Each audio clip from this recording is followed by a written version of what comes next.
मेरा नाम शेखर है। हाय शेखर भाऊ। हाय। आज ईश्वर की कृपा और अल्कोहलिक एनोनिमस के सुंदर विचार, यही कारण है कि शराब पिया नहीं, इसलिए एक सुंदर समाधानी जीवन की ओर आगे बढ़ रहा हूँ। दोस्तों, अल्कोहलिक एनोनिमस में आने से पहले मेरा भी शराबी जीवन 18-20 साल का रहा है। मैं एक पोअर फैमिली को बिलोंग करने वाला व्यक्ति। मेरे घर में कोई व्यक्ति किसी भी प्रकार का व्यसन नहीं करता था। इवन मेरे फादर, मैं जिस प्रीमाइसेस में रहता था वहां पे कोई व्यक्ति शराबी नहीं था, ना ही कि कोई शराबी माहौल था। मेरे पिताजी एक गवर्नमेंट प्रेस में एक छोटे से पद से काम करते थे। हम 3 भाई और 1 बहन, ऐसे 4 लोगों की फैमिली। मेरे माँ तो मेरी कुछ भी पढ़ी लिखी नहीं थी, और मेरे पिताजी अपना नाम लिख सकते थे, पढ़ सकते थे, इतनी ही पढ़ाई उन्होंने की थी। लेकिन उन्होंने अपने चारों बच्चों को ग्रेजुएशन लेवल का एजुकेशन दिया था। अच्छे विचार, अच्छे संस्कार, अच्छी रहन सहन, और कम पैसे में खुश कैसे रहा जा सकता है, ये सारी चीजें उन्होंने अपने जीवन में हमारे साथ की है। और बहुत मेहनत करके और बहुत अपने आप को तकलीफ में रखकर उन्होंने हम सब लोगों को एक सही जगह पे ला दिया था। मेरे से मेरी बड़ी बहन थी और मैं सेकंड नंबर का लड़का था। नवस्याचा पोरगा म्हणते तो होतो मी। तो एक 7वीं 8वीं में होऊंगा मैं। तो मेरी एक आदत थी, मुझे कोई भी चीज चाहिए। ये एक मेरा कैरेक्टर डिफेक्ट रहा है कि अगर मैंने जिद किया है कि मेरे को ये चीज चाहिए, तो मैंने उसके लिए बहुत लंबे समय तक वो चीज को हासिल करने तक लड़ाई झगड़ा किया हो, या ये भी बोला जा सकता है कि मैं वो लेकर ही मैंने दम लिया हूं। जो मेरी एक्सपेडिशन शुरू से रही है, वो मेरी फुलफिल जब तक नहीं होती तब तक मैंने वो चीज से दूरी हासिल नहीं की है, या मैं वहां से हटा नहीं। ये मेरा एक कैरेक्टर डिफेक्ट था, मेरा एक स्वभाव दोष था। और ये स्वभाव दोष मेरे को एक लास्ट मोमेंट में ऐसी खतरनाक सिचुएशन में लाके खड़ा कर दिया था कि मैं सही का नहीं रहा। तो मैं आगे आपको बताऊंगा। एक सडनली न्यूज ये बताना चाहता हूँ कि मैं आज सुबह ऑफिस जा रहा था 9:30-10 के आसपास। बहुत जल्दी में था मैं। और मेरे मैं जहाँ रहता हूँ, मेरा जो मकान है उसके आजू बाजू में थोड़ा ऐसा खुला सा एटमॉस्फेयर है, पानी वगैरह जमा हो गया था। तो मेरे घर में सांप आ गया। मेरे पीछे से बाथरूम है, वो बाथरूम के अंदर से मेरे किचन के अंदर आ गया और वो एक बर्तन के पास में आके रुक गया। ये विषय के साथ में ये अनुभव इसलिए शेयर करने की कोशिश कर रहा हूं मैं कि आज भी मेरा अहंकार, आज भी मेरा फियर, और आज भी मेरा गुस्सा है ना, मुझे है ना नपुंसक बना देता है, विचारहीन बना देता है। सोचने समझने की शक्ति खो देता हूं मैं कुछ समय के लिए। एक समय ऐसा लग रहा था कि मैंने उसको मार देना चाहिए, वो कोने में पड़ा है। और फिर तो कुछ समय पहले कुछ देर के बाद मेरे मन में विचार है कि ये लट वगैरह जो बोलते हैं, इसको मारने के बाद बहुत सारे सांप आ जाएंगे और फिर मैं उसका सामना नहीं कर पाऊंगा। यानी कुछ ही पल में मैंने बहुत सारे विचार, बहुत सारी चीजें सोच के, बहुत सारे लोगों के ऑफिस में जाने का टाइम है और आप लोग ये सब देख नहीं रहे, आपकी गलती के कारण आया है वो, उधर से कुछ साफ सफाई नहीं रखते आप, और ये सब बहुत सारी चीजें। मेरी लड़की को डांट रहा, मेरी बीवी के साथ में बहुत जोर जोर से बात कर रहा हुआ। और फिर उसके बाद वो सर्प मित्र को बुलाया और वो आया, उसको कुछ पैसे दिए, वो लेके गया उधर। मेरा बताने का मतलब ये है कि मैं अल्कोहलिक एनोनिमस में पिछले कुछ सालों से आ रहा हूँ। अब साल बताने की जरूरत नहीं समझता मैं, फिर भी एक लंबा समय हो चुका है मेरे को अल्कोहलिक एनोनिमस में आके। जितने साल मैंने शराब पिया उससे आधा समय मैंने अल्कोहलिक एनोनिमस में आके सोब्राइटी हासिल की है। बहुत सारे अच्छे अच्छे लोगों के अनुभव सुनाऊं, थोड़ा बहुत किताब भी पढ़ लेता हूँ। जो मेरी फील्ड है, मेरा जो वर्किंग स्टाइल है, वहाँ पे बहुत सारे लोगों से मैं टच में रहता हूँ। बहुत सारे लोगों की एक टीम मेरे साथ में काम करती है, जो मेरे अंडर में करती है। और मेरा रिजर्वमेंट, मेरा गुस्सा, मेरा अहंकार, मेरा ईगो और मेरी लालच आज भी मेरे को कहीं ना कहीं तकलीफ में लाके खड़ा करती है। दोस्तों, जो चीज हुई थी वो एक इंसिडेंट था, और उसको शांति से, बड़ी सहजता से, बड़ी आराम से, बड़ी नम्रता से उसका सोल्यूशन निकाल सकता था। लेकिन मेरे को हौला मचाना, तमाशेबाजी करना, सामने वाले को हर्ट करना, उसके साथ में एक तुच्छ व्यवहार करना, ये मेरा स्वभाव दोष है, मेरा कैरेक्टर डिफेक्ट है। और ये मेरे को अल्कोहलिक एनोनिमस में आने के बाद भी इतनी आसानी से सोब्रिटी देने वाला नहीं है।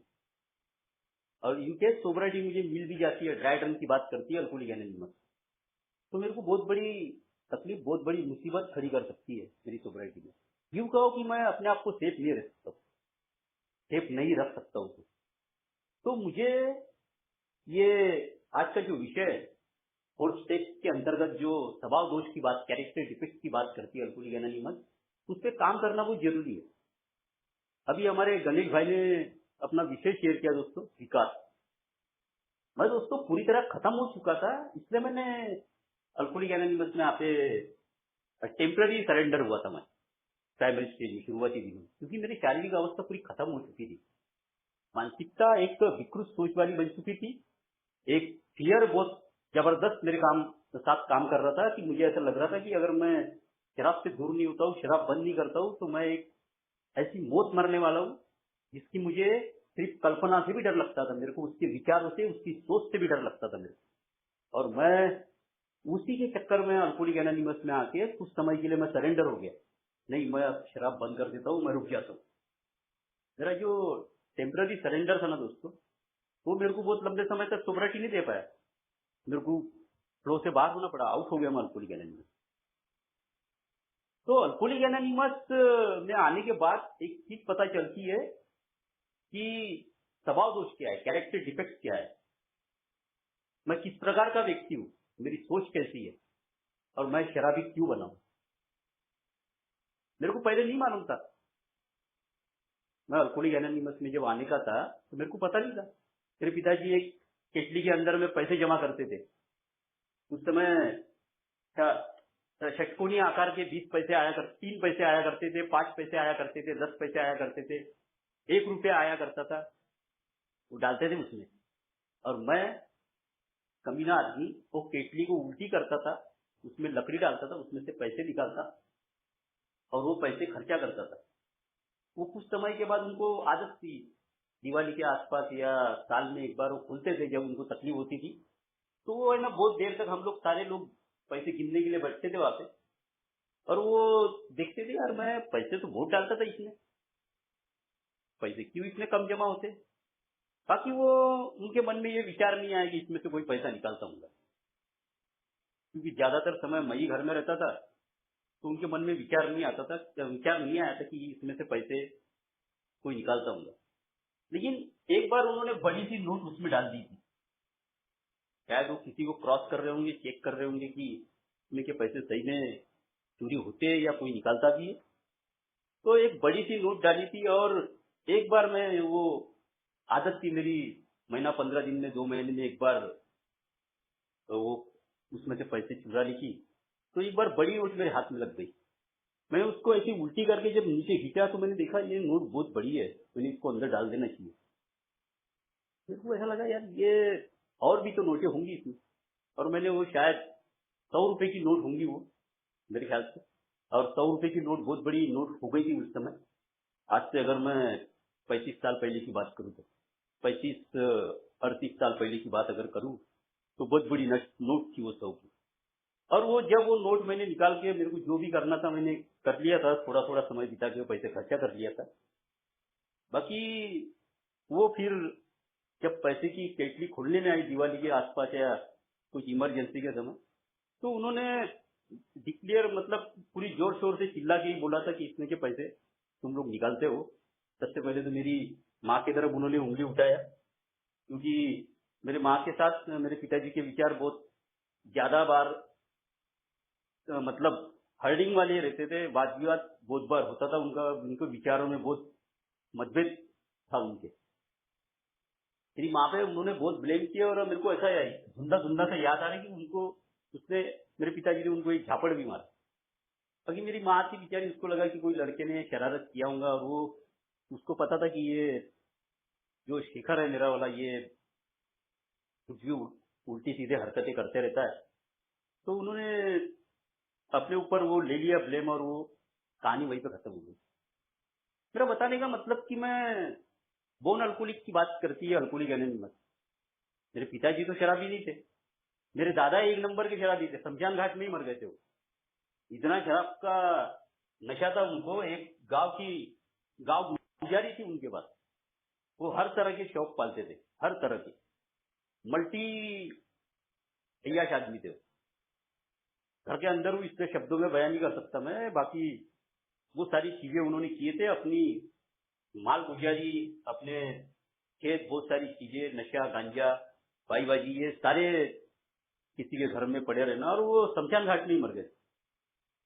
तो अल्कोहलिक एनोनिमस जब बोलती है ना कि मैं बोर्न अल्कोहलिक हूँ, तो मुझे याद आता है कि यार कहीं ना कहीं तो कनेक्ट हूं मैं।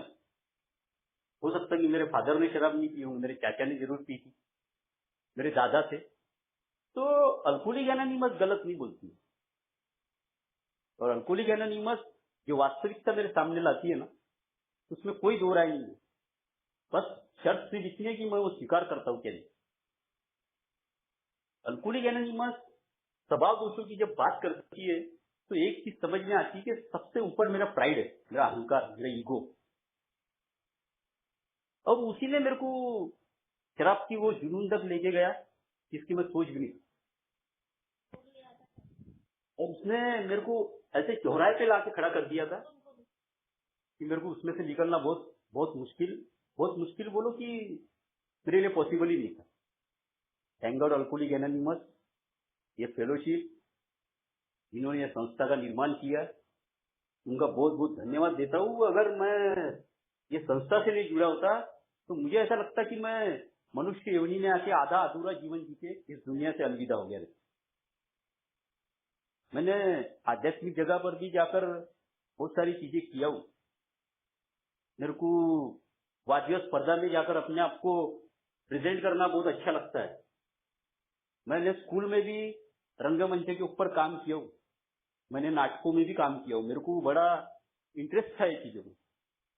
और एक लंबे समय तक आध्यात्मिक विचारों के साथ में जुड़कर एक मंदिर में जाना और वहां पे एक समय पे खड़े होकर आरती करना, वो सारी प्रक्रिया में हिस्सा लेना, प्रोसेस का हिस्सा बनना, ये चीजें मेरे को बहुत पसंद थी। लेकिन मेरे जो कैरेक्टर डिफेक्ट थे, मेरे जो स्वभाव दोष थे, वो मेरे को दोस्तों इस जगह पे जाने के बाद भी, इतना सब करने के बाद भी मेरे को अपने आप से बाहर नहीं कर पाया, मेरे को अलग हट नहीं पाया मैं उसमें। वो छोटी उम्र में दोस्तों मेरे को ऐसी भी चीजों की आदत थी कि जो अभी मेरे को यहाँ से बोलना बड़ा मुश्किल हो रहा है। इसको यहाँ पे अल्कोहलिक एनोनिमस बोलती, लैंगिक शोषण की बात जो बोलती है, बहुत निचले स्तर पे जाके मैंने गंदी हरकतें की। शब्दों में बोलना या उसको नाम देना भी बड़ा मुश्किल हो जाता है। तो मेरे जो स्वभाव दोष, मेरे जो कैरेक्टर डिफेक्ट, मेरा जो एटीट्यूड, मेरा जो रहन सहन था, मैं अपने आप को जो हीरोगिरी वाली श्रेणी में लाके जो खड़ा कर दिया था, तो वैसा नहीं था मैं। वो सब चीजें मेरे में नहीं थी, उतना सारा टैलेंटेड आदमी नहीं था मैं। लेकिन मैंने वैसा समझ के अपने आप को प्रेजेंट करने की कोशिश की। और जब मैं घर की परिस्थिति खराब हुई और अचानक से प्रेस बंद हो गई मेरे पिताजी की, और मेरे को पढ़ाई के साथ में जब काम पे जाने की जरूरत पड़ गई कि भैया 200-400-500 रुपए भी कमा के लाओ और पढ़ाई भी करो, क्योंकि घर चलाने के लिए कोई रास्ता नहीं है। मम्मी भी काम पे जा रही थी, मेरी बहन भी कहीं तो भी मेरी माँ के साथ में काम पे जा रही थी, और मेरे को ऐसा लगा कि अब मैंने इनके साथ में इनका हाथ बटाना चाहिए। और मैंने वैसा किया। एक दवाखाने में बहुत लंबे समय तक मैंने कंपाउंडर का काम किया, पढ़ाई भी करता था मैं। तो जब मैंने खुद पैसे कमा के अपने घर में देना शुरू कर दिया, और एक बार ऐसी पिकनिक में 4 दोस्तों के साथ मेरे को शराब पीने का मौका मिला। तो मैंने पहली बार जब शराब पी थी तो मेरे को वो शराब ने जो किक मारी थी, जो आनंद दिया था, जो फियर मेरे साथ में शराब पीने के पहले काम कर रहा था कि मैं ये बड़े लोगों के साथ में नहीं बैठ सकता हूँ। ये जो फैमिली है, इनके पिताजी आरटीओ में, रेलवे में है, जज है, और ये मेरे सारे दोस्त है। मैं उनके पीछे जो खड़ा रहता था, उनके साथ में उनकी हाँ में हाँ मिलाकर जो बात करता था, मैं वो खिंडसी तालाब में जब उनके साथ में शराब पिया था तो मेरा कॉन्फिडेंस लेवल इतना ज्यादा बढ़ गया था, मेरे को लगा इसमें कुछ तो भी ताकत है ये चीज में, और इसको मैंने पीना चाहिए।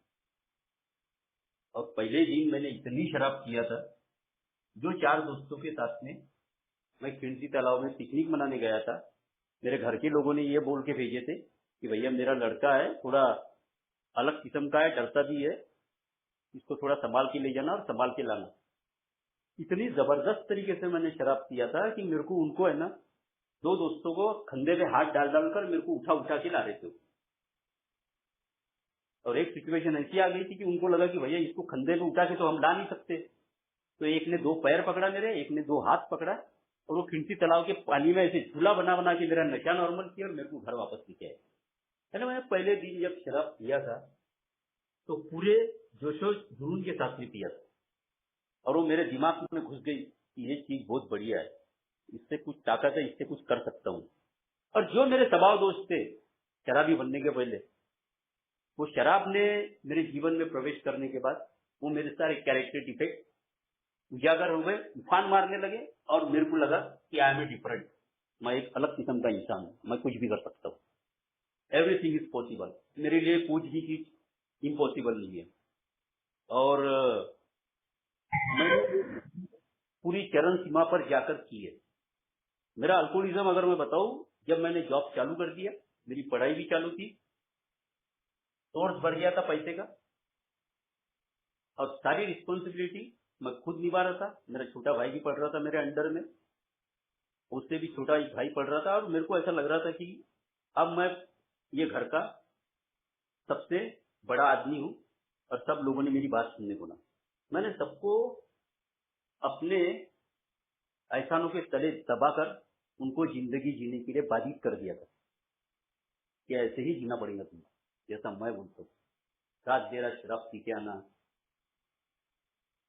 मेरे को ढूंढने के लिए वो लोग निकलते थे घर से। उस समय मोबाइल का इतना क्रेज नहीं था। मेरे पिताजी दरवाजे के सामने बैठे रहते थे कि मेरा लड़का अभी आएगा, 11 बजे आएगा, 12 बजे आएगा, 1 बजे आएगा, और गलती से मैं 12-1 बजे कभी आया भी तो उनको बोलता था मैं। उन्होंने कभी सामने से मुझे बोला तो वो बोलते थे कि आने का टाइम है क्या बेटा, बहुत समय हो गया। तो मैं उनको रिएक्ट होके बोलता था कि मैं जो कर रहा हूँ वो सही है, आपको नहीं पता मैं इतना लेट क्यों आया, मेरे को क्यों पीना था, मैं किसके साथ बैठा था, और मेरा पीना कितना जीना ही नहीं, क्या मैंने पीना कितना जरूरी है, क्या आप नहीं समझ। तो मैंने उनको उनको अपने विचारों के तले दबा के रखा। मेरा अहंकार चरम सीमा पार कर चुका था उसको। मुझे ऐसा लगता था अब कुछ नहीं है, मैं हूँ अकेला, सब मेरे हिसाब से होगा, सबने मेरे हिसाब के साथ चलना चाहिए। उनको लगा कि लड़का बहुत बेकार अवस्था में जा रहा है, इसकी शादी वादी कर देनी चाहिए। और बहुत लंबे समय लड़की ढूंढने के बाद उसको एक लड़की मिली, मेरी शादी हो गई। मेरे को जिस दिन हल्दी लगी बहुत नशे में था मैं अभी ये चीज शेयर नहीं करना चाहिए, कोई सुन रहा हूँ, बाकी बता रहा हूँ दोस्तों कि मैं जो सेक्स को लेके अल्कोहलिक एनोनिमस बात कर रही थी, मैं मेरी जो सच्ची मौसी है, मेरी जो मेरी माँ की बड़ी बहन जो थी, उसके सीने से हाथ घुमा रहा था दोस्तों। में मेरे को ये होश भी नहीं था कि मैं क्या कर रहा हूँ। मैंने जब शराब नहीं पीता था ना दोस्तों, उस समय भी मैंने बहुत सारी चीजें किया हूँ। जब मेरा भी बाहर नहीं निकलता तो मैंने जोर जबरदस्ती करके या अपने टैलेंट के बदौलत बोलो या अपनी कला के बदौलत मैंने कुछ चीजें किया हूँ। मैं मेरे बारे में बोलूंगा तो मुझे ऐसा लगता है कि ये 2-4 घंटे भी कम पड़ जाएंगे।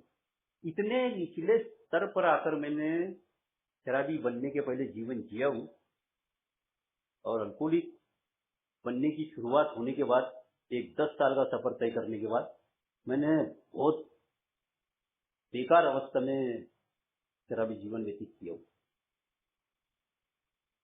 मुझे तो ये भी लग रहा था यार कि माँ की उम्र की है तो क्या फर्क पड़ता है, क्या हो जाएगा उससे। मैंने मेरी सासू माँ के ऊपर भी गलत विचार, गलत नीयत डाल दी थी। जब मेरा साला दवाखाने में एडमिट, मैं सोचा कि अभी समय है, इसको वाइफ को यही रहने देते हॉस्पिटल में और इसको लेके जाता हूँ मैं घर में। और बहुत गलत सोच मेरे साथ में काम कर दी दोस्त।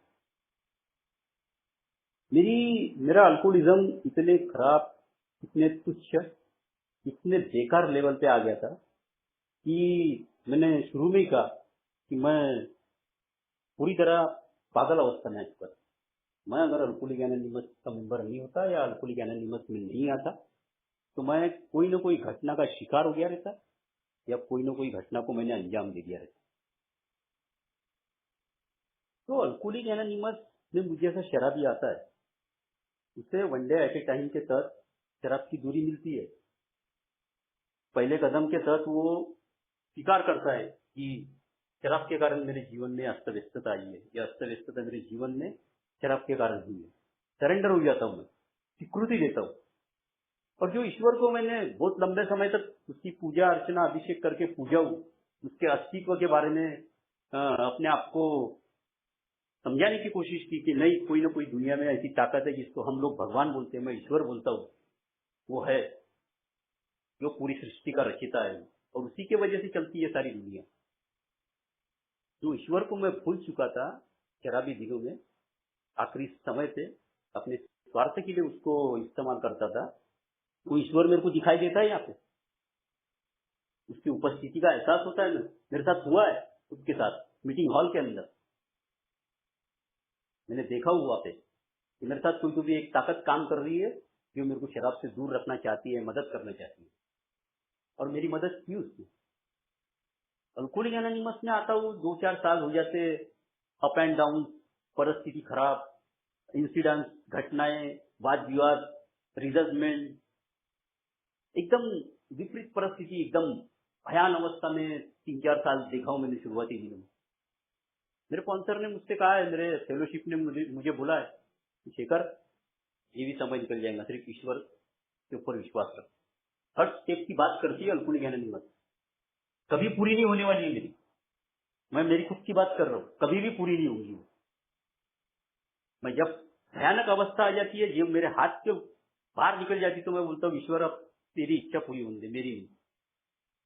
और जब कहीं थोड़ा सा माहौल मेरे हिसाब से रहता है, मेरे हिसाब से सारी चीजें चलती है, तो मैं ईश्वर को बाजू कर देता हूँ। बाकी अल्कोहलिक एनोनिमस बोलती है, सेरेनिटी की बात करती है अल्कोहलिक एनोनिमस। मेरे को पूरी तरह से ईश्वर के विचारों के साथ लीन होना पड़ेगा, और वो एक दिन का काम नहीं है वो। और हमेशा के लिए तो मैं आज बोल दूं, हमेशा के लिए मैं ईश्वर को समर्पित हो गया, ये भी नहीं बोल सकता। तो तीसरे कदम के तहत कहीं ना कहीं ईश्वर मेरे साथ में काम करता है। बहुत सारे उदाहरण, बहुत सारे एग्जाम्पल्स मेरे खुद के मेरे पास है, मैंने उसका अनुभव लिया हूं, और मैंने जब जब भी उसको पुकारा और जब जब भी पूरी तरह से उसके ऊपर श्रद्धा मैंने डाल दी अपनी, तो मेरी मदद की है ईश्वर ने। बहुत सारे इंसिडेंट, बहुत सारी घटनाएं, बहुत सारी विपरीत परिस्थिति, बहुत सारे हादसे, बहुत सारी ट्रेजेडी मेरे जीवन में हुई है, और मैंने जब जब भी ईश्वर की सहायता लेकर, उसकी मदद लेकर अपने आप को पूरी तरह उसके सामने लीन हो गया हूं, तो मैंने उसका रिजल्ट देखा है कि वो मेरे फेवर में रहा है। तो मैं आज पूरी तरह से विश्वास करता हूं। मैं आज भी ईश्वर के सामने जब भी खड़ा होता हूं, तो मैं उसको ये कभी नहीं बोलता कि ये व्यक्ति की तबीयत ठीक कर दे, मेरी बच्ची की तबीयत ठीक कर दे, या मैं ये बीमारी से दूर हो जाऊं, या मेरे सिस्टर के, मेरी भाजी के हस्बैंड को उनके लीवर किडनी दोनों खराब हो गई, वो हो सकता है कि कभी भी उनको तकलीफ आ सकती है, कुछ भी हो सकता है, बहुत ज्यादा एज हुई है उनकी। लेकिन मैं ईश्वर के सामने आज ये नहीं बोलता हूँ कि ईश्वर इनकी किडनी अच्छी कर दे, या इनको मृत्यु की मुंह से बाहर निकाले, ऐसा नहीं बोलता हूँ मैं ईश्वर के सामने। मैं ईश्वर को यही बोलता हूँ, ईश्वर इनके जीवन में जो भी कुछ होने वाला है, इनके जीवन में जो भी घटनाएं होने वाली है, वो परिस्थिति से लड़ने की इनको ताकत दे। और मैं उसका रिजल्ट देख रहा हूँ पिछले 2 महीने से, सिर्फ 60 दिन की बात कर रहा हूँ मैं, का रिजल्ट देख रहा हूँ। तो मेरे को ईश्वर को यह मांगना ही नहीं है कि मेरे को बहुत सारा पैसा चाहिए, मेरे को एक सुंदर सी चाहिए, मेरे साथ एक अच्छी लग्जरीज लाइफ मैंने जीना चाहिए। उसको पता है मेरे साथ क्या करना है, उसे मालूम है मुझे क्या चाहिए और मैं क्या बचा सकता हूँ और मेरे लिए कौन सी चीज काम की है। तो तीसरे कदम के तहत मैं अपने आप को जब रखने की कोशिश करूंगा, उसकी गहराई में जाऊंगा, पढ़ूंगा, समझूंगा, तो ये बहुत कठिन जरूर है, लेकिन मेरे को विश्वास अगर मैं रखता हूँ तो मेरा अपना अनुभव है कि मैंने उसमें से बहुत कुछ अचीव होते हुए देखा हूँ और वो मेरे फेवर में होते हुए देखा हूँ। बहुत बड़ा मिरेकल है वो। मुझे ऐसा लगता है कि अल्कोहलिक एनोनिमस में जब मैं आ चुका हूँ, मेरे साथ जो बुरा होना था वो हो चुका है। मैंने जो कुछ भी अपने शराबी दिनों में किया हूँ या शराब पीने के पहले किया हूँ, वो सारे कैरेक्टर डिफेक्ट, वो सारे स्वभाव दोष और उसके ऊपर वर्कआउट, ये मेरी फर्स्ट प्रायोरिटी है। और मैं अल्कोहलिक एनोनिमस में अपने लिए आया हूँ, सिर्फ अपने लिए। मैंने अपने आप को खुद को अगर आइडेंटिटी कर लिया, मेरी खुद की आइडेंटिटी अगर मुझे प्राप्त हो गई ना, तो मेरा जीवन सार्थक हो गया। मैंने बहुत सारी चीजें अचीव कर लिया, ऐसा बोल सकता हूँ। मैं अपने आप की पहचान करने में भी सक्षम नहीं हूँ, मैं खुद को पहचानने में सक्षम नहीं हूँ। आज भी मुझे अपने आप पे खुद पे डाउट होता है कि मैं अभी जो व्यक्ति के सामने जो बात कर रहा हूँ, या थोड़ी देर पहले मैंने मेरी वाइफ के साथ में बात किया था, मेरे सिस्टर के साथ में बात किया, वैसा व्यक्ति मैं हूँ क्या? तो अल्कोहलिक एनोनिमस मुझे दोस्तों अपने आप से मिलाने की कोशिश करती है। तो 4th स्टेप में आने के बाद अल्कोहलिक एनोनिमस से बोलती है कि तू खुद को जानने की प्रक्रिया में आ, तुझे याद करना पड़ेगा तूने क्या किया था। मेरे को डर लगता है लिखने का, वाइब्रेट होते मेरे हाथ, नहीं लिख पाता हूं मैं, शब्द नहीं याद आते मेरे को। क्यों नहीं लिख नहीं पाता हूं? क्यों बताना नहीं चाहता हूं सामने वाले व्यक्ति को?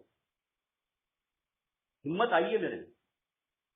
मैं ये फियर पे इससे पहले मैंने अपने अनुभव कथन किया था। मैं बोलने के बाद अपने आप को है ना भय से कहीं ना कहीं दूर लेके जाते हुए देखा वो अपने आप, बोलने के कारण, लिखने के कारण। मेरे को करना पड़ेगा।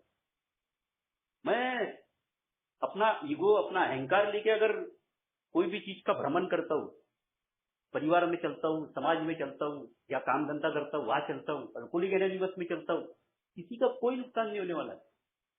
फ्रस्ट्रेशन मेरे को ही आने वाला है, तकलीफ मेरे को ही होने वाली है, दिमाग मेरा ही खराब होने वाला है।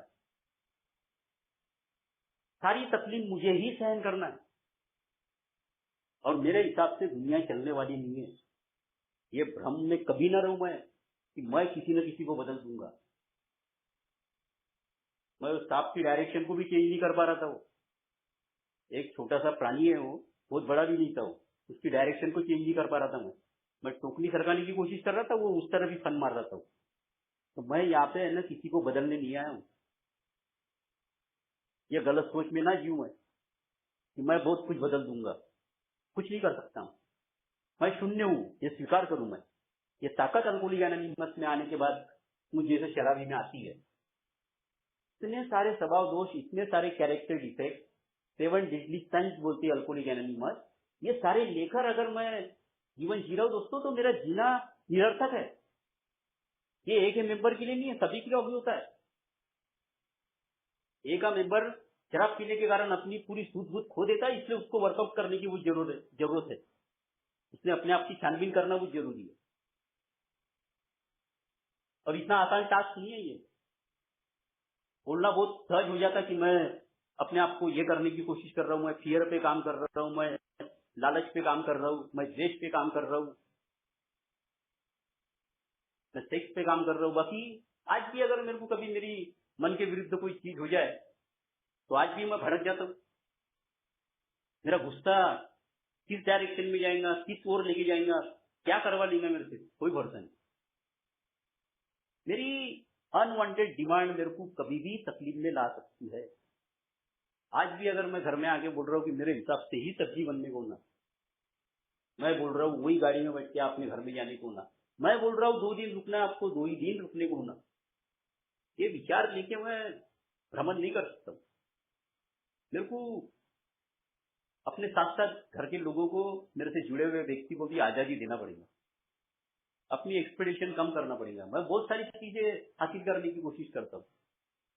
मुझे ऐसा लगता है यार, मैं एक मार्केटिंग एग्जीक्यूटिव बहुत लंबे समय तक काम किया, अब मैं टीम लीडर बन गया हूँ, अब मैं टीएसओ बन जाना चाहिए, अब मैं केई बन जाना चाहिए। जब मेरे को ये अपॉर्चुनिटी आई थी 20 साल पहले, तब मैंने नकार दिया था उस चीज को। अरे हट बोला, मैं किसी के अंडर में काम नहीं करूंगा।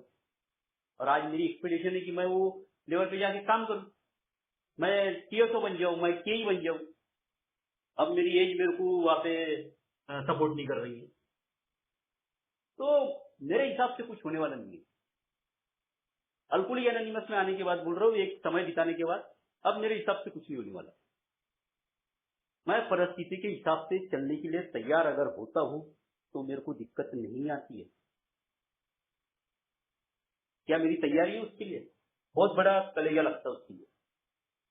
ये कोरोना का एक एग्जाम्पल आपको बताने की कोशिश करूंगा कि ये 7 घातक पापों में ये कितनी बड़ी चीजें है। ये इतनी बड़ी चीजें है कि इंसान को इंसान से दूर कर दिया उन्होंने। कोई रिलेशन मायने नहीं रखता। बच्ची के रिलेशन मायने नहीं रखते, तुम्हारे भाई के रिलेशन मायने नहीं रखते। तुम अपने आप को सेव करने के चक्कर में, अपने आप को प्रोटेक्ट करने के चक्कर में कितना भेदभाव, कितना हेवा, कितनी दूरियां बना लेते हो। ये एक वायरस ने सिखा दिया, कोविड-19। हमारे घर में भी आया, उसने एंट्री मारे। मेरे कुछ फ्रेंड की वाइफ, मेरे रिलेटिव एक्सपायर हुए। मेरी भांजी एकदम यंग है, वो 23-24 साल की, उसको कोविड हो गया और वो एकदम ऐसी सिचुएशन में उसको 15 दिन कोविड सेंटर में रखे और बहुत भयानक परिस्थिति, वीडियो कॉलिंग पे बात कर करके हमने कैसा कैसा समय बिताया वो कल्पना नहीं कर सकते। मेरे घर में भी एंट्री मारा। मेरा भाई 2nd फ्लोर पे रहता है दोस्तों, 2nd नंबर का, और उसको कोविड हो गया। वो किसी उसके साथ में काम करने वाले कोई कलीग कोविड पॉजिटिव था और उसके साथ में कुछ समय तक ये रहा, बातें किए, रुका, उससे मेल मिलाप हुआ, कुछ कैश का व्यवहार वगैरह किया और वो कोविड पॉजिटिव हो गया और 8-15 दिन में एक्सपायर हो गया। इसकी भी तबियत सडनली खराब हो गई और ये इसकी तबियत अच्छी नहीं हो रही। मैं होम्योपैथिक की दवाई लेके आ रहा, एलोपैथिक की दवाई लेके आ रहा, फायदा ही नहीं हो रहा। जब उसका टेस्ट किया दोस्तों घर में बुला के, तो पता चला कि ये भी कोविड पॉजिटिव है। सगा भाई मेरा, सीढ़ी के ऊपर भी अगर मैं चढ़ता था ना, 8-10-15 सीढ़ी होंगी, उसके ऊपर में जाने के लिए कोई चीज देता था, मास्क पहन के जाता था तो उसको हाथ को कहीं टच नहीं करता था, ऐसी दूर से ही कोई चीज रख देता था। और एक मेरा सबसे छोटा भाई जो मेरे बगल में रहता है, सुबह उठ के 8 बजे उसको ड्यूटी जाने की बात रहती थी, लेकिन उस समय ड्यूटी पूरी बंद थी उसकी, लेकिन वो कुछ बाहर के छोटे मोटे काम कर लेता था वो। तो वो सुबह उसको शरबत जूस निकाल के जाता था, खुद गिलास से अपने हाथ से सर्व करता था, उसको देता था, वो पीता था, वो गिलास लेके आता था और ये डेली करता था वो, मेरे से मेरा छोटा भाई। और मैं, जो मैंने डॉक्टर किया, 15 साल काम किया, बोला मैंने आपको, मैं इतनी ज्यादा दूरी बना लिया था कि मेरे को बाद में रियलाइज हुआ कि यार किस प्रकार का व्यक्ति हूं मैं, कितना निकम्मा इंसान हूं, कितना स्वार्थी, कितना सेल्फिश इंसान हूं मैं। तो ये जो स्वभाव दोष मेरे में आज भी मौजूद है, और ये स्वभाव दोषों के साथ अगर मैं आगे बढ़ने की कोशिश करूंगा तो मेरे को सेरेनिटी का जो आनंद बोलती है अल्कोहलिक एनोनिमस, जॉयफुल लाइफ की बात जो करती है, उससे वंचित हो जाऊंगा मैं। मेरे को डर से बाहर आना पड़ेगा। मैंने ये पृथ्वी पे जो जन्म लिया, ईश्वर ने मेरे को यहाँ पे जो भेजा है, तो मेरे को उसका वापिस ले जाने का समय भी निश्चित है, कोई रोक नहीं सकता उसको। ये ढकोसली बातें रहती है कि ये इंसिडेंस हो गया, ये घटना हो गई, ये ट्रेजेडी हो गई, अगर ये गाड़ी ऐसा नहीं चलाता या अगर वहां नहीं जाता तो इसके साथ ये नहीं होता। ये विचारों के साथ मैं तो सहमत नहीं हूँ। मुझे एक चीज का विश्वास हुआ है अल्कोहलिक एनोनिमस में आने के बाद, कुछ पढ़ने के बाद, कुछ सुनने के बाद, एक चीज का निश्चित तौर पे विश्वास हुआ है कि मेरा आना निश्चित था, मेरा जाना भी निश्चित है। कोरोना काल में जो भी लोग गए हैं या जो भी कुछ इंसिडेंट हुआ है, ये विषय नहीं है, मैं ट्रैक से बाहर जा रहा हूँ। लेकिन मैंने देखा है दोस्तों कि कुछ लोग ऐसे भी थे जिनका कोई चांस नहीं था, वो लोग भी एक फाइट लड़के वापस आए हैं। और हमारे एक मेंबर है नागपुर फेलोशिप के दोस्तों, जिनके अनुभव बहुत सारे लोगों ने सुने, वो मेरे में एडमिट हुए थे और उन्होंने अपनी में शेयरिंग में ये अनुभव बहुत बार शेयर भी किए। तो ये निश्चित है कि मेरा आना तय था, मेरा जाना भी तय, निश्चित है, वो समय है उसका एक। तो मैं थोड़ा फ्री एंड फियरलेस लाइफ जी, बिंदास लाइफ जी। फ्री एंड फियरलेस लाइफ मतलब मैं बोलूंगा कि मैं पहाड़ी से स्टंट करता हूँ, वो गलत चीज है। मैं अपने आप को प्रोटेक्ट करके लाइफ जी सकता हूँ। अभी इतना भी प्रोटेक्ट नहीं करूँ कि सामने वाले को लगे यार क्या जिंदगी जी रहा है आदमी, किस प्रकार की सोची। जब मेरे को हाथ बढ़ाने की बात करती है अल्कुनी ज्ञाना निमत, तो वो जगह कोई भी हो, मदद की हाथ की जब बात करती है, तो मैंने निश्चित तौर पे तैयारी रखना चाहिए, चाहे वो मेरा भाई रहे, मेरी बहन रहे, मेरा समाज रहे, मेरे रिश्तेदार रहे, या एक ही फेलोशिप का कोई सदस्य रहे। क्योंकि उस समय मेरे साथ नहीं ईश्वर मौजूद रहता है, वो मेरे साथ कार्यरत रहता है, वो मेरे साथ हर बार मेरी मदद करता है। तो मेरे स्वभाव दोष अगर दोस्तों उसमें मैं काम नहीं करूंगा, मेरे स्वभाव दोष जानने की कोशिश नहीं करूंगा, उससे वर्कआउट नहीं करूंगा, तो मेरे को सोबराइटी का आनंद नहीं आएगा। मेरे को याद करना पड़ेगा, मेरे को लिखना पड़ेगा, मेरे को माफ करना पड़ेगा, माफी मांगना पड़ेगा। माफ तो बड़ी आसानी से कर देता हूँ मैं, माफी मांगने की ताकत आज भी नहीं होती है मेरी। कुछ लोग छूट गए हैं तो बोलता हूँ यार ये आदमी को क्यों माफी मांगूंगा मैं, ये तो बहुत छोटा है, इससे क्यों माफी मांगूंगा मैं। एक उदाहरण देता हूँ दोस्तों और मेरी शेयरिंग खत्म करूंगा मैं। ये हमारे ससुराल में महालक्ष्मी का कार्यक्रम होता है, अभी जस्ट महालक्ष्मी हुई है। मेरी शादी हुई थी दोस्तों 2000 में शादी हुई थी मेरी, और 2003 में महालक्ष्मी का कार्यक्रम था उनकी मेरे ससुराल में। और जस्ट उसके महालक्ष्मी के कार्यक्रम के कुछ समय पहले दोस्तों, 2-4-5-6 महीने पहले मेरी सासू माँ को हार्ट अटैक आया था और उनकी ओपन हार्ट सर्जरी हो गई थी। और वो सर्जरी करके घर में आए थे और उनकी घर से ट्रीटमेंट चालू थी और बड़ी विकट अवस्था थी उस समय। मैंने एक पेशेंट, उसके बाद मेरे ससुर जी भी बहुत हेवी ड्रिंक करते थे, वो बड़े एग्रेसिव किस्म के थे और बहुत भयानक वातावरण था उस समय उनकी आप। और उन्होंने छोटे लेवल पे ही सही अपने यहाँ महालक्ष्मी का कार्यक्रम रखे थे और मेरी शादी को उस समय 3-3.5 साल हुए थे सिर्फ। और वो उन्होंने फोन करके मेरे को इनवाइट किए थे कि तुम आरती के पहले आ जाना। मैं ऑफिस से निकला दोस्तों और बहुत जबरदस्त तरीके से हेवी ड्रिंक कर दिया था मैंने, बहुत ज्यादा। शायद मैं जहाँ से निकला था वहां से मेरे को मेरे मंदिर तक पहुंचने के लिए 6-8 किलोमीटर का रास्ता तय करना था और वो नशा पूरी तरह से फट गया था और आरती जहाँ तक चालू हो गई। और आरती में बहुत सारे लोग थे, कुछ लोगों को मैं पसंद नहीं करता था या वो मेरी पर्सनालिटी को मैच नहीं करते थे, इसलिए मैं मेरी वाइफ को किसी के बाजू में खड़ा होकर देखकर मेरे को बड़ा गुस्सा और बड़ी चिढ़ आ गई थी। मैंने आरती होने का इंतजार कर दिया और उसके बाद बहुत सारे लोग भी थे और मेरे रिश्तेदार भी थे, उनके भी रिश्तेदार थे और बहुत भयानक वातावरण खराब कर दिया था मैंने उस समय। बहुत गलत शब्दों का इस्तेमाल करके मैंने गाली गलौज के साथ सभी लोगों को गाली दिया था और बहुत भयानक अवस्था निर्माण कर दी थी उस समय। तो मेरा ताला बहुत छोटा था, क्योंकि इतना भी छोटा नहीं था, उसको समझ थी, 22-21 साल का होऊंगा वो। उसने उस समय मेरे को बोला था बहुत गंदे तरीके से और बहुत बेकार लफ्जों में। बोले मेरी बहन को भी पाल लूंगा बोले मैं, और तुम्हारे को भी पाल लूंगा बोले, और अभी मैं तुम्हारे दोनों हाथ पैर तोड़ देता हूँ बोले। तुम्हारे दोनों हाथ पैर तोड़ के अपनी बहन को भी पाल लूंगा बोले और तुम्हारे को भी पाल लूंगा बोले। उसके बाद मैंने दूसरे दिन तक वो तमाशा जारी रखा था। उस दिन का वो कार्यक्रम, मेरी सासू माँ की तबीयत और भी थोड़ी खराब भी हो गई थी वहाँ पे, और वो बहुत भयानक परिस्थिति से मैं वहां से निकला था। उसके बाद वो एक लंबे समय तक वो वाद विवाद चलता रहा और मेरे को बहुत बुरा लग रहा था। मैं पूरे रिश्तेदार के घर घर जाके बताने की कोशिश कर रहा था कि इसने मेरे को ऐसा बोला।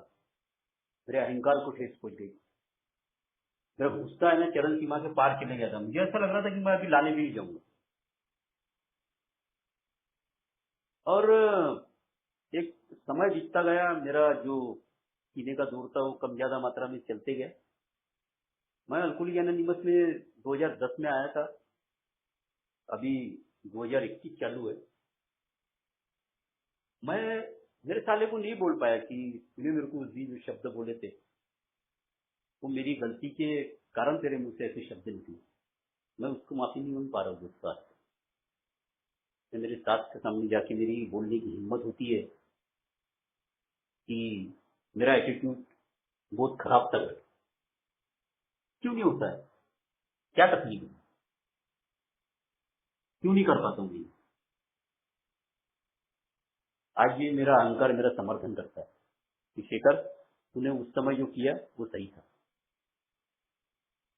मुझे ये सारी चीजें करना पड़ेगा अगर मुझे ऐसा लगता है कि मैं अपने सोब्राइटी को एंजॉय करना चाहता हूँ, एक फ्री एंड फियरलेस लाइफ जीना चाहता हूँ, परिवार को भी खुश रखना चाहता हूँ, समाज में भी जाना चाहता हूँ, वापस अपने फैमिली के साथ अच्छे रिलेशन बनाना चाहता हूँ, तो मेरे को वो सारी चीजें करना पड़ेगा जिससे मुझे जिंदगी जीने का आनंद मिलेगा। इसलिए अल्कोहलिक एनोनिमस बोलती है कि मेरे को यादी बनानी चाहिए, अपने स्वभाव दोषों पे काम करना पड़ेगा। आज भी लालसा है मेरे मन में, टूटता थोड़ी है। आज भी ऐसा लगता है यार अपने को इसको 25 मिल रहे ना, अपने को भी 30 मिलना चाहिए। आते हैं कुछ पेमेंट आता है, कुछ एक्स्ट्रा पैसे आते हैं तो मुझे लगता है यार इसको क्यों दूं मैं, इसका हिस्सा थोड़ी ना है, मैं रख लेता हूँ। लालच। मेरे अंडर में काम करने वाले लड़के, मुझे ऐसा लगता है ये निचले लेवल के लड़के हैं, मैं इनका बॉस।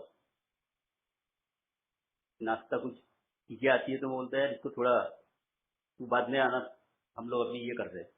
एडजस्ट नहीं करता हूँ। दुख होता है मेरे को कभी कभी कोई कोई चीज।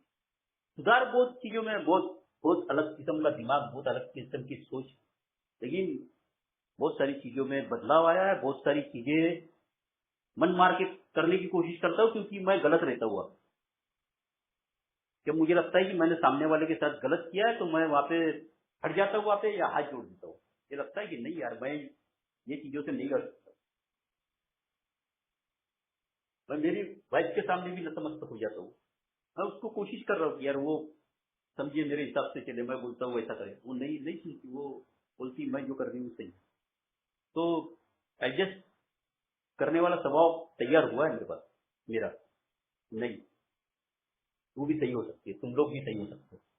हर बार मेरे हिसाब से नहीं चलने वाला सब। तो मैं अपने स्वभाव दोषों की यादी करता हूँ, मैं अपने स्वभाव दोषों को लिखता हूँ, मैं मेरे स्पॉन्सर के सामने वो चीज शेयर करता हूँ, उनको दिखाता हूँ कि ये कैरेक्टर डिफेक्ट, ये चीजें मेरे साथ में है, ये लस्ट मेरे साथ में है, ये लालसा मेरे साथ में है। आज भी मेरी मन विचलित हो जाता है। आज भी मैं अपने गुस्से पे काबू नहीं पाता हूँ। तो उन्होंने जो फीडबैक देनी है वो दी है मेरे को, मैं काम करता हूँ। तो बहुत बार सिचुएशन खराब होने के बाद भी मैं बच के निकल जाता हूँ। तो कारण ये है कि मैंने कहीं ना कहीं परिस्थिति के साथ चलने की कोशिश की है, और ये सारी चीजें पॉसिबल हुई है सिर्फ और सिर्फ अल्कोहलिक एनोनिमस की वजह से। तो मैं अपनी खुद की पहचान अगर प्राप्त कर लेता हूँ, अपने स्वभाव दोषों को समझने की, जानने की कोशिश करता हूँ, याद करता हूँ, माफ करता हूँ, माफी मांगता हूँ, 2 कदम पीछे लेता हूँ, अपने ही बातों का वजन दिखाकर महफिल में हीरो बनने की कोशिश नहीं करता हूँ, तो कहीं ना कहीं मुझे आनंद आता है। वो थोड़ा लेट से ही, लेकिन लगता है कि नहीं यार अच्छा हुआ ये मैंने किया ना, बहुत बढ़िया बात है।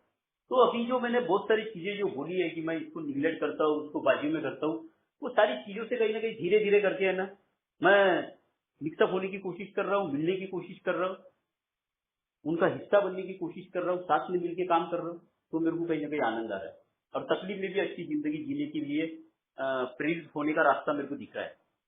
तो दोस्तों, अल्कोहलिक एनोनिमस कदमों के माध्यम से मुझे बहुत कुछ देने की कोशिश करती है, बहुत बड़ी खाई है ये, मैं ले नहीं सकता हूँ, उसकी गहराई नापने की शक्ति मुझ में नहीं है, और ये शायद किसी के लिए पॉसिबल भी ना हो, क्योंकि अल्कोहलिक एनोनिमस वो खजाना है। मैं क्या लेना चाहता हूँ ये मेरे पे डिपेंड करता है।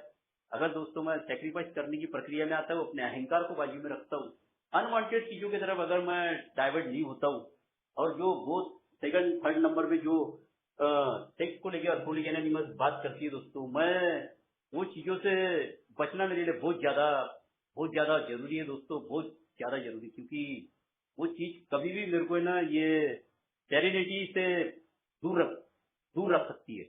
वो एक ही चीज ऐसी है जिसके कारण आदमी कहीं का नहीं रहता, तो मैं उससे बहुत दूर रहने की कोशिश करता हूँ, और अपने ईगो को one day at A time के साथ कंट्रोल करने की कोशिश कर रहा हूँ, इसलिए शराब से दूर हूँ और एक अच्छी जिंदगी जी रहा हूँ।